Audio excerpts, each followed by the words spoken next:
Welkom terug. Nou die talentvolle sanger, musikant, musiekvervaardiger en alles van musiek. Loki Rothman sluit volgende by ons aan. Ons gesels oor 'n splinter nuwe enkelsnet en oor al die projekte waarmee hy tans besig is.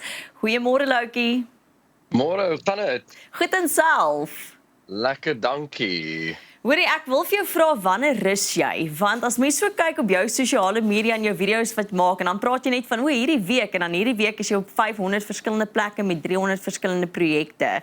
So kry jy ooit tyd vir rus? Ek doen nie, maar ek dink die lekker ding van my werk is dat dit is eintlik ook my stokperdjie. Ek dink nie ek sou soveel kon doen as ek nie lief was vir wat ek doen nie.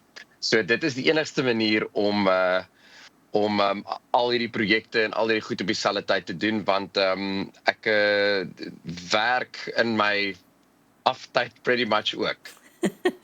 Hoorie, so gepraat van baie goed doen en jy travel nogal redelik rond. Ek was voor Mauritius wat jy nou die dag was, het jy op social media 'n paar goed gesê oor New York. Jy was New York toe saam met jou geliefde. Nou, hoor hier, ek brand om New York toe te gaan. Vertel my 'n bietjie van die masjien wat New York is. Wat het julle ervaar? Wat het julle daar gedoen?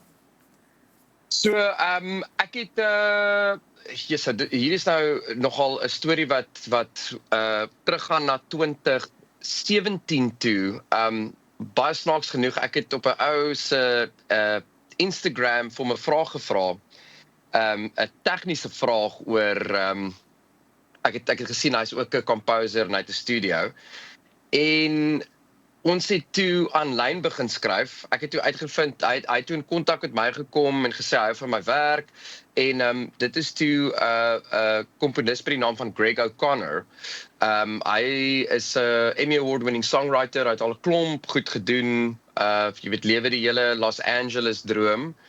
En toe ek in 2017, ek was oor New York toe gewees vir die eerste keer saam met François Pinaar vir sy Mad Organisation. Ek het 'n show gaan speel in Brooklyn en toe het ek oorgegaan om vir Greg te ontmoet en ons het basies begin saam skryf en saam aan projekte werk.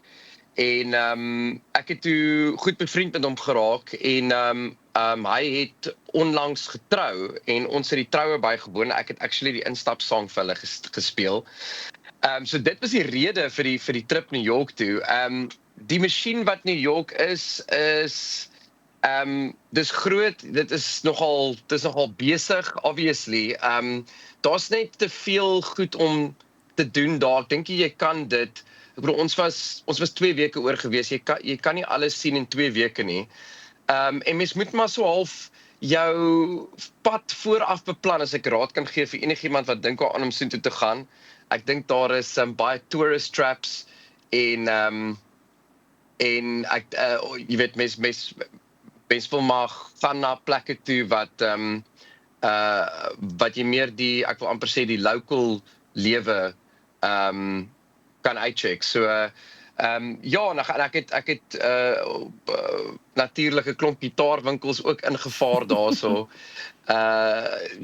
Omtrent wel elkeen wat ek kon. En hulle het obviously 'n klomp, ek is mos maar 'n gitaarversamelaar en daar's natuurlik 'n hele paar gitare daar wat jy nie alledaags sien in Suid-Afrika nie. So 'n hele paar ure daar gespandeer, lekker geëet. Ja, dit was 'n absolute amazing trip. Was nie eintlik supposed om heeltemal 'n vakansie te wees nie, maar ek moet sê ek het nogal teruggekom en toe is ek weer reg om in te spring hierso. Maar my laptop is maar altyd in my rugsak. So ons is en die jetlag is nogal erg as jy soontoe gaan. So maar wat nice is van dit, is wanneer jy byvoorbeeld, dan sal jy 3:30 of 4:00 die oggend wakker skrik, en dan is dit so half, is dit nou voor, dan is ek al wakker, en die res van die wêreld het nog nie begin nie, dan kan ek alles klaar kry, ja, Skus, dit aan die kant om. Sorry, dis aan die kant om. So wat nice is dan is dit 12:00 1:00 in die middag is, dan is Suid-Afrika Aan se die slaap. werksdag Ja. wel die werksdag is verby. So dan weet jy hier teen 12:00 1:00 se kant kan jy relax Ontspan. en jou ding doen. So dis baie lekker. Vertel vir ons van hierdie whisky, jou nuwe enkelsnit. Ek het dit geskryf hierdie jaar. Ek kry so min tyd om songs vir myself te skryf. Die song is maar dit handel maar oor 'n verhouding wat tot 'n einde kom en ek het baie randomly hierdie storie mee opgekom. Ek was een aand in 'n kuierplek gewees en ek het so vir die ou gesien op die punt van die bar sit. Kom ons sê maar die ding het nie so lekker vir hom gelyk nie. En ek het net so half ek maak stories op soos wat ek gaan. Ek kry my inspirasie uit as ek uitgaan of ergens is of as ek op 'n trip is of selfs uit films uit. Toe het ek julle sal hoor die einde lyn, daar's nogal 'n bietjie van 'n speling daar. Die chorus gaan hierdie whisky laat my jou nie mis nie. Hierdie whisky bring jou ook nie terug nie. Hierdie whisky, dis eintlik jou skuld die. Waar vir my die storie in dit was dat die drink van whisky ook 'n invloed gehad het op die verhouding wat tot 'n einde kom. So dit is die storie en ek het dit self ek is nou op 'n punt in my loopbaan wat my regtig opgewonde maak om nuwe musiek te skryf en vry te stel. Hoekom ek totaal en al op 'n punt is waar ek 'n liedjie kan skryf hier in my ateljee waar ek nou sit, en ek kan self aan die instrumente speel, ek kan dit self vervaardig, ek kan dit self meng, ek kan dit self master en ek kan dit self uitsit op my eie in die buitewêreld in. So en dit het 'n baie lang pad gevat tot hier te kom en ek dink hierdie whisky is nou een van dis die 4de liedjie wat ek so uitsit en ek is baie trots daarop. So as mense dit nog nie gaan luister nie, dit is nou op Spotify. Ek sien hy lê op my eie persoonlike nommer 1 al op Spotify. So ek sê dankie vir die ondersteuning. Ek hardloop so rond met goed dat ek kry skaars tyd om die liedjie te bemark. So dit is nice om te sien dat die liedjie homself so op bemark en dat die mense dit rondstuur en versprei.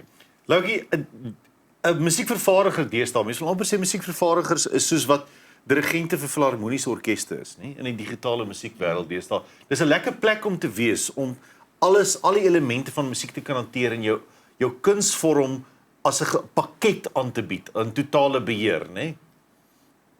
Ja, ek dink dit is nogal 'n groot verantwoordelikheid wanneer daar kunstenaars, ek is nou op 'n plek wat ek redelik met gevestigde kunstenaars werk en hulle na jou toe kom met hulle kuns en jy moet dit so half alles aan mekaar sit. Daar's 'n hele paar ek wil nie sê geheime nie, maar net goed wat ek geleer het. Wat jy weet, elke ou het sy, wil ek amper sê, sy styl. En vir my die goue reël altyd, as ek dan sommer vir enigiemand kan raad gee wat in vervaardiging wil kom. Mense dink altyd ek kry baie vrae op Instagram met mense vir my vra, maar jy het nou al hierdie jy het nou hierdie gear en hierdie goed wat hier agter jou staan en hierdie preamp en hierdie mikrofoon. En die een ding wat ek altyd sê is ongeag van jou gear en wat se mikrofoon jy mee werk, die belangrikste ding om die beste kwaliteit te kry is in die performance van jou recording. Ek wil amper sê die rou audio kwaliteit, die manier wat die gitaar gespeel word, die manier wat die sanger die woorde projekteer en optree. So dit is die goue reël. En ek dit is regtig lekker om op 'n plek te kom om nie vir iemand hoef te verduidelik.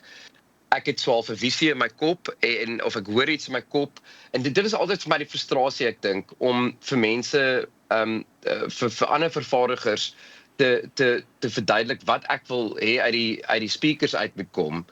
En is dit nou op 'n plek waar ek dit regtig self kan uitfigure en presies wat ek wil hoor te laat gebeur. So ja, dit was nogal 'n lang pad tot hierso.